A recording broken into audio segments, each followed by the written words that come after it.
For my birthday, my parents sent a gift. My husband warned me, don't open it. Welcome back with a new real shock story. Before we start, comment and tell me which city you're watching from. At the end, don't forget to subscribe and rate it from 0 to 10. Let's enjoy the story, everyone. My name is Alic Rose, and everything started with a birthday. That morning felt normal. Soft sunlight, the smell of coffee in the air. I was happy. Another year of life. Then the doorbell rang. A delivery box, brown, neatly tied with a red ribbon. The tag said, "From Mom and Dad." I smiled. Their gifts were always simple. Maybe a card, maybe a picture frame. But this one felt different. I placed it on the table. "Mark, look." I called my husband. He was in the kitchen. He didn't smile. His face went pale. His eyes looked strange, scared. Then he said quietly, "Alic, don't open it."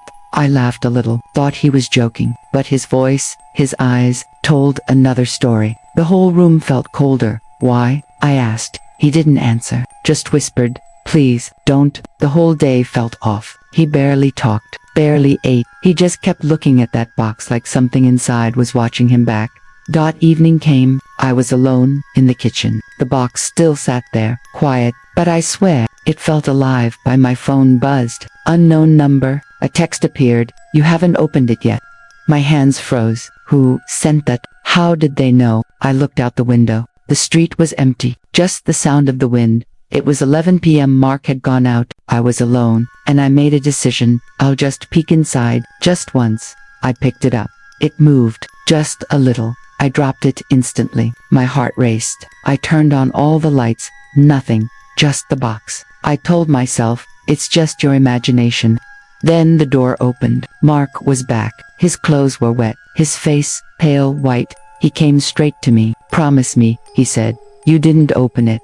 "No," I said. He stared into my eyes. "They shouldn't have sent that." His voice cracked, and then he walked away. I just stood there, the box still on the table, the ribbon loose, and for the first time, I knew daughter wasn't a gift. It was something else, something that was about to change my life forever. That night, I couldn't sleep. Every time I closed my eyes, I saw that box, brown, still, waiting. The sound of rain hit the window. Mark hadn't come back. I called him. No answer. Called again, straight to voicemail. Something inside me said, "Don't touch the box." But curiosity, it's stronger than fear. I sat on the couch, just staring at it. The ribbon had fallen off. The lid looked a little open, just a tiny crack. Did I leave it like that? I couldn't remember. I felt a chill down my back. I walked closer, slowly. Each step made my heart pound harder. There was a smell, faint, metallic, like old coins or blood. My hand trembled as I reached for the lid. Then bang, the lights went out. I froze. Darkness swallowed the room. Only the sound of thunder outside. My phone flashlight flickered on, and I saw it. The box was open. My heart stopped. I stepped back, breathing fast. Something small was inside, wrapped in white paper. I wanted to scream, but no sound came out. I picked it up carefully. It was cold, heavy. I unwrapped one corner, and my breath caught in my throat. It was a photo, old, torn, burned at the edges, and in that photo was me. I dropped it. My phone light shook in my hand. Who could have sent this? The door creaked behind me. I turned fast. Nothing. The wind howled through the open window. The curtain moved like a hand waving. Then my phone buzzed again. Another text. This time, from Mom's number. It said, "Alic, we didn't send any box." I froze. My mind went blank. Then another message. Same number. "Get out of the house, now." I ran to the door, tried to open it. Locked. From the outside. My heart was pounding so hard I could hear it in my ears. The window slammed shut. Lights flickered once, twice. Then everything went dark again. And in that darkness, I heard it. A whisper, right behind me.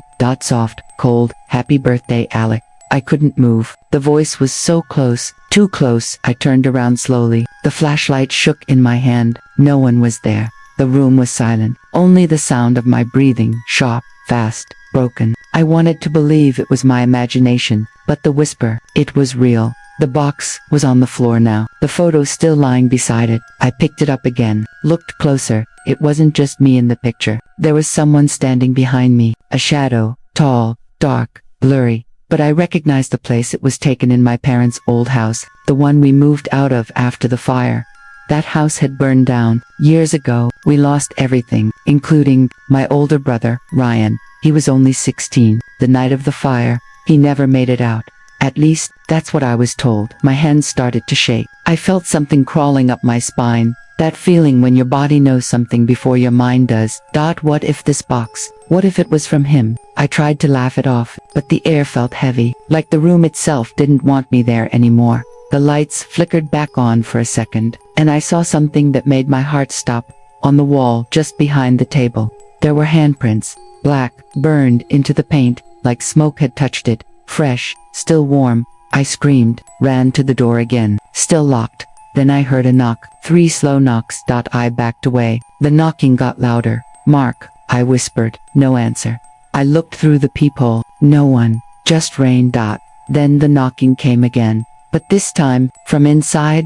My knees almost gave out. I dropped the flashlight. The sound echoed through the house. And when I picked it up again, the box was gone. Gone. My phone buzzed again. One new message. No name, no number. It said, you left me in the fire. I screamed so hard my throat hurt. Tears blurred my vision. I ran to the window and tried to break it open. Nothing. The air smelled like smoke now. I turned back and I saw it in the corner of the room, near the table. Something moved. It looked like a person, but not alive. Black marks on the skin, eyes empty. I couldn't breathe. I whispered, Ryan. It didn't answer, just looked at me. And then, it smiled. That smile. It wasn't human. It was twisted. Wrong. I couldn't look away. It was Ryan, but not Ryan. His face was burned, scarred, half gone. His clothes looked like they'd melted onto his skin.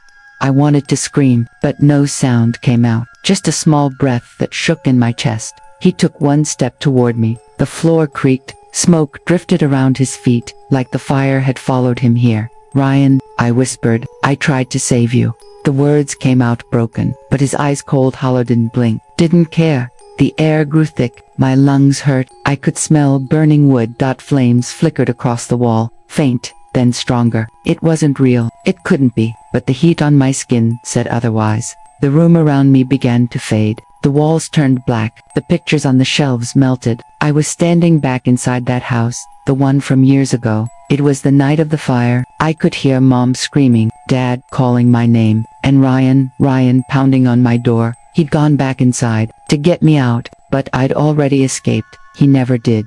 Tears rolled down my face. I fell to my knees. I'm sorry, Ryan, I sobbed. I didn't know. I thought you. He moved closer, his face inches from mine. His skin cracked like ash.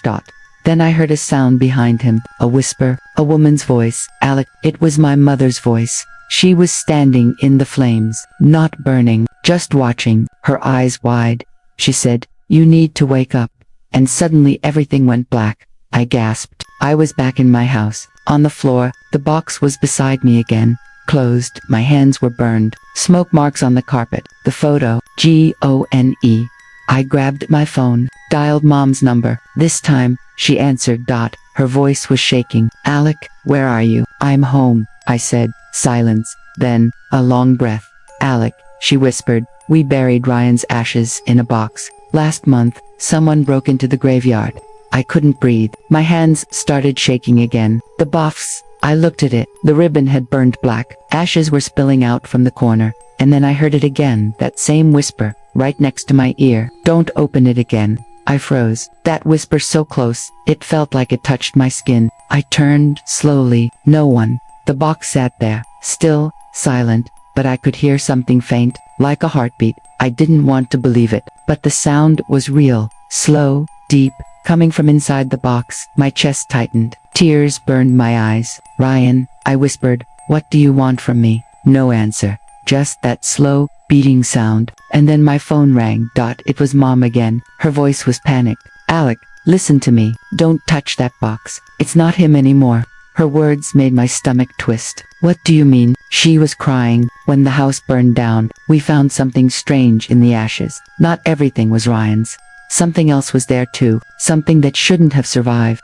The phone crackled. Her voice faded. And then the call ended. I stared at the box. The air around it shimmered, like heat rising off fire. I felt pulled toward it, like it wanted me to open it. I knelt down, hands shaking, heart pounding so hard I thought it would burst. The smell of smoke filled the room again. The lights flickered. Somewhere, I heard Mark's voice calling my name, distant, echoing. But I knew he wasn't here. I touched the lid. It was warm, burning, and then I lifted it. For a second nothing, just darkness inside. Then something moved. Ash hair. A small, blackened hand, reaching up. I screamed and fell back. The box tipped over. Ashes spilled out, forming shapes. A face. His face. Ryan's voice came through the air, broken and faint. "You left me. You forgot me." Tears ran down my face. "I never forgot you," I said. "I was a child. I didn't know." The air grew heavier. The firelight glowed brighter, and for a moment, I saw him clearly, not burned, not broken, just my brother. He smiled. "Then remember me, right?" The flames disappeared. The box turned to dust. The room fell silent. I sat there for a long time, crying, shaking, until I saw Mark standing at the door. He looked pale. "Alic, the fire department called," he said softly. "There was another fire tonight, at the cemetery." I didn't answer. I just looked down, at the ashes on the floor, and whispered, "He's gone now."